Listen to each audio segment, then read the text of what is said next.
Hello, my name is Rafi and welcome back to the channel. Over the last couple of months, I got to open up my own recording studio, and in doing so, as well as in my past music experience, I've learned a lot about vocal tracking, and I've got to see a lot of different vocal trackers, vocal engineers, or tracking engineers, as they're most commonly referred to, go about recording artists. Now, a lot of people think that vocal trackers essentially are hitting record and the space bar to stop recording. What people seem to forget about is the importance of emotional alignment when you're working with a tracker and an artist. And today, that's what I'm going to be talking about. Typically, I track myself, but I have been tracked by others. But in order to make this video, I also consulted in my close friend, the talented artist Shira Neshama, just to give some insights into her experience working with a variety of tracking engineers. Without any further ado, here are my best tips for working with a vocalist.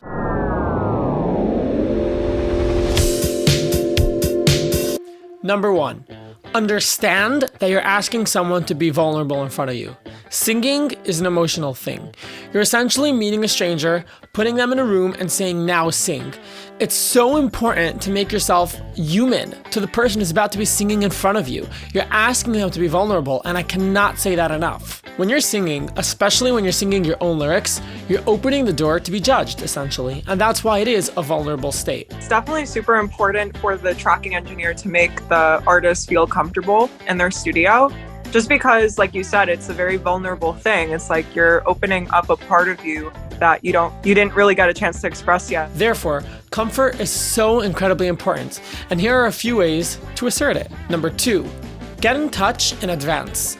Before a new artist comes to my studio, I get onto a phone call with them just to discuss some details about their day of recording.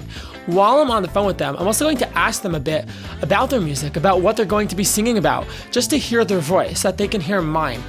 That way, when they show up at my door ready to sing, it isn't their first interaction with me, because that could be overwhelming for a lot of people, both for the engineer and for the singer. So getting in touch in advance, hearing their voice is so incredibly, oh my god, this is so chuggy. Hearing their voice in advance is so important. While you're at it, ask to hear a demo. Listen to the song you're going to record in advance. Get a gist of it. Understand who's coming into your space. And you can prepare yourself to make that person feel comfortable in front of you. I want the tracking engineer to be engaged with my work, because otherwise it just makes me feel insecure, like maybe it's not good enough, And I want to be able to connect with the tracking engineer as well and be able to showcase it, and in hopes that he's not going to be disinterested in working with me again. So just kind of like when a tracking engineer is on their phone, it just doesn't really motivate me to continue working with them. Like, I want them to have a relationship. Wow. Make sure you greet them with a warm smile. The first interaction that an artist is going to have with you is extremely important, so make sure to greet them with a warm and genuine smile. The keyword is genuine. You can't be faking this.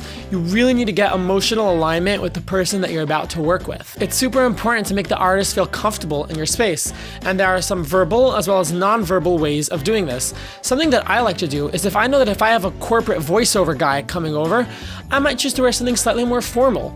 If I have someone who's a rapper coming over, I might just wear a t-shirt and joggers. I try to do everything in my power to set an emotionally comfortable space and familiar space to the person who's coming to record by me. When you're tracking, especially an artist who tracks for the first time, you definitely want to give them the best experience they can get, because that first experience might sit with them for a very long time and think that all tracking engineers are like that. Number 4, to make your artist feel at home, the moment an artist walks through my door, I tell them where the bathroom is, I show them where the drinks are and the refrigerator is, I make sure that there are some, cute snacks prepared, something fun to eat, and most importantly, I look at their face. If they seem intimidated, unsure, shy, or nervous, a joke or a friendly pat or some kind of gesture to make the person feel warm and welcome goes a very, very long way. I like how your studio works, because sometimes you have little snacks and water. You offer people water when they come in. That's super important. Even artists who are professional, who have been recording for years and years and years, walking to a new space is always intimidating, especially when you have to meet a new person and be vulnerable in front of them during your first interaction. Really just reiterating that they shouldn't hesitate to ask you for anything, read the person's face, read the vibe, make sure that they feel comfortable walking in. I feel like when an artist and a tracking engineer are constantly communicating, they're able to finally grasp what direction the artist is going into, and giving the artist more freedom in terms of creativity.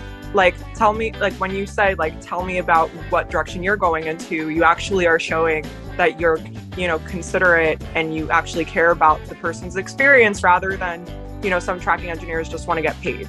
Number 5, get invested. There is nothing worse for the vocalist than a tracking engineer who's just uninterested, who seems bored. I was once in a situation where I was being tracked and the tracking engineer was just using his phone during the entire session. It made me, the singer, feel like a burden, and it made me sort of not get the best vocal takes. I just wanted to sing my stuff and get out. I didn't want to be a hurdle to this guy who's just waiting to get his check and go home. And in the moment, it's really difficult to get into the right headspace to sing and deliver good performances that overall show up at the end of the day on the track. I've had to discard stems that I've recorded in people's studios where the vibe wasn't it, I felt uncomfortable, and I just wasn't happy with my performances. There are some studios that I will never go back to, and a lot of artists and vocalists sort of blacklist certain places where they feel like the tracking engineer was sort of rushing them, made them feel uncomfortable, made them feel like a burden, wasn't motivating them as they were going through it.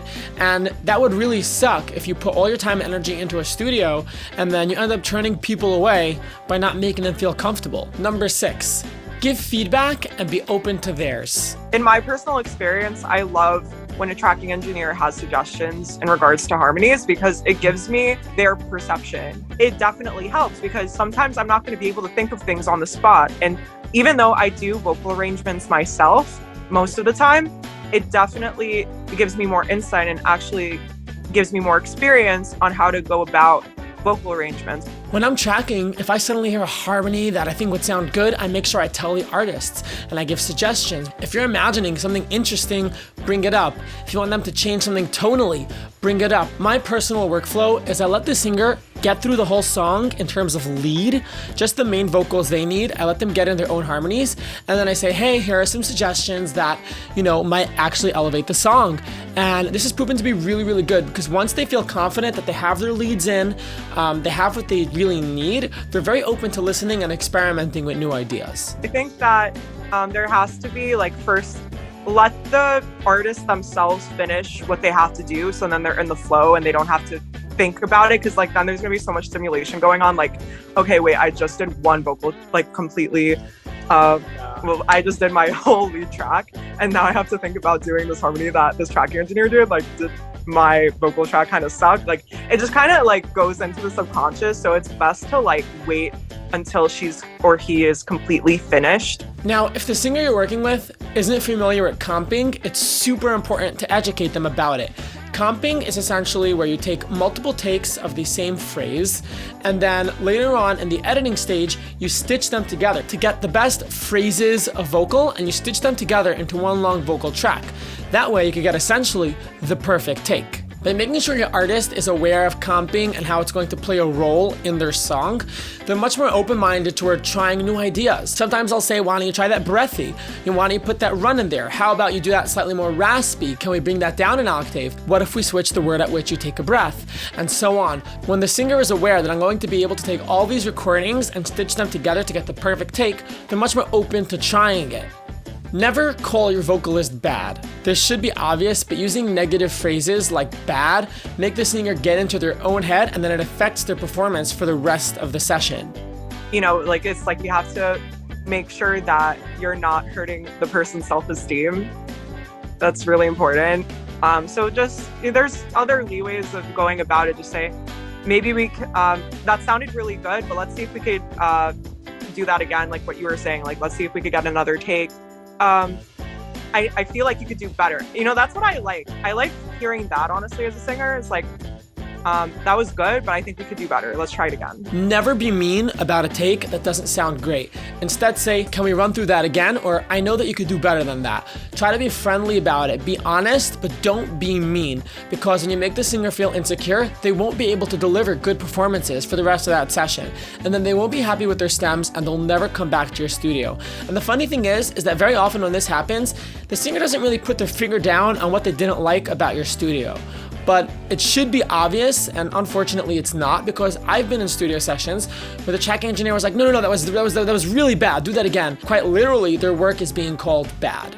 On the flip side of the same coin, feedback is so important. If a singer does something that is just excellent, say it was excellent. Make sure that while the singer is tracking, your headphones are on and you're listening to every nuance of what they're singing. That way, when the singer does something, they don't always know when they're in the booth what's good and what's not. Giving them positive feedback when it's needed can get more of the same result and therefore a better performance out of the singer. Sometimes when I'm in the studio, a singer will just sing a run and keep going, and I'm behind the glass freaking out like, oh my god, that was amazing. It's important that they know that. In my studio, I use a talkback microphone. Obviously, it isn't necessary for all, but for me, I found it to be really, really useful to be able to just pick it up and be like, hey, that was great, that was excellent, I love that run, and so on. It's just a great way to give feedback without having to break the vibe. It really, really should be obvious, but be kind. Be kind. People's art is their baby. Their music is their baby. It means everything to them. They wrote these lyrics in a vulnerable state, and you need to treat it with respect. And doing this is going to make the session equally as enjoyable for the two of you.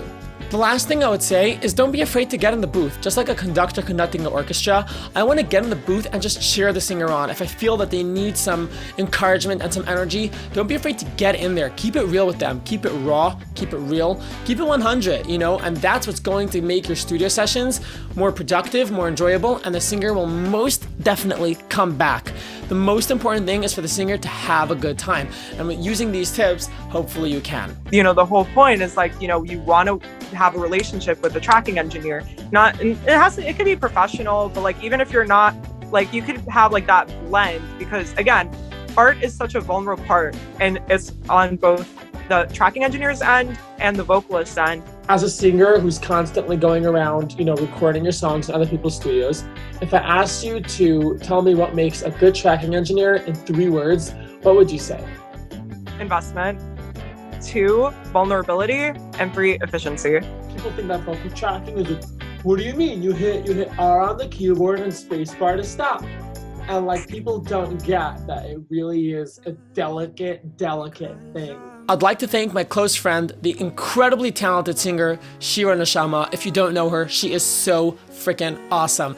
Get on her TikTok and see what she does. Follow her on Spotify. We have multiple songs that we've worked on together. She's an extremely accomplished singer, and I appreciate her being in this video. So you can find me on pretty much every social media platform. On Instagram, I'm at shira.neshama. And on TikTok, I'm Song of the Soul. And Facebook, you can find me at Shira Neshama Music.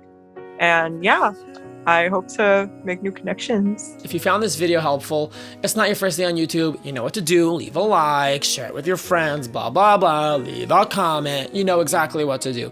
Thank you so much. You are amazing.